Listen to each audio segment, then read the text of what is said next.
চাই যে ফ্যাসিবাদের বিরুদ্ধে এদেশের ছাত্র সমাজ জীবন দিয়েছেন, আন্দোলন করেছেন, লড়াই করেছেন।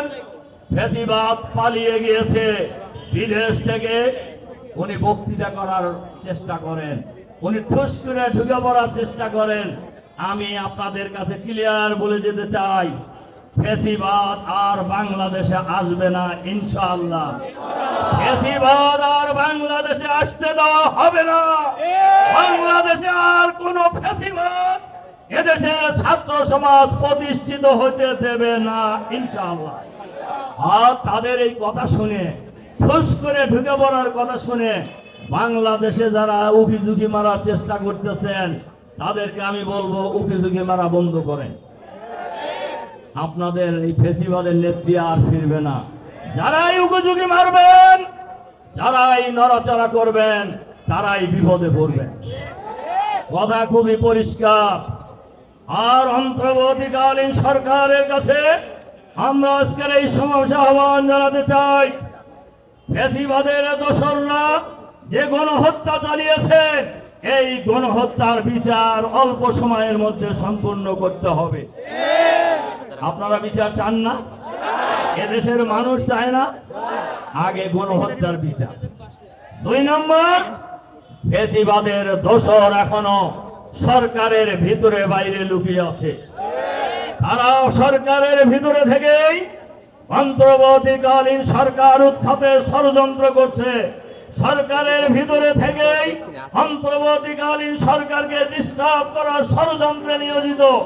আমরা আজকের এই সমাবেশে আমরা আহ্বান জানাবো, সরকারের ভিতরে বাইরে যত ফ্যাসিবাদের দোসর আছে তাদেরকে চিহ্নিত করে গ্রেফতার করে বিচারের মুখোমুখি করতে হবে।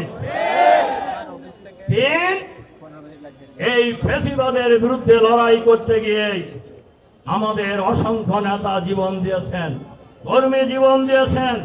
অসংখ্য নেতা, কৃষক, শ্রমিক, মেহনতি মানুষ, হাজার হাজার মানুষ জীবন দিয়েছে।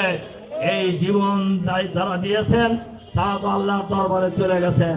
এখন ওই আন্দোলনের সহযোদ্ধা আমাদের নেতা ঢাকা বিশ্ববিদ্যালয়ের সভাপতি বলছেন, ঢাকা বিশ্ববিদ্যালয়ের ইসলামী ছাত্র শিবিরের প্রতিষ্ঠাকালীন সভাপতি, জামাত ইসলামীর সাবেক ভারপ্রাপ্ত সেক্রেটারি জেনারেল, আমাদের প্রিয় নেতা এটিএম আজহারুল ইসলাম এখনো কারাগারে।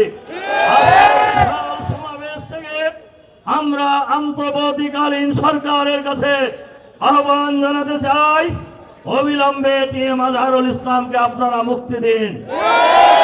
নইলে যেভাবে ফ্যাসিবাদের বিরুদ্ধে আমরা রাজপথে নেমেছিলাম, আবার প্রয়োজনে রাজপথে নামব। সংগ্রামী ভাই এবং বন্ধুগণ, সব শেষে আবারও আমাদের এই প্রিয় শিবিরের দায়িত্ব হলো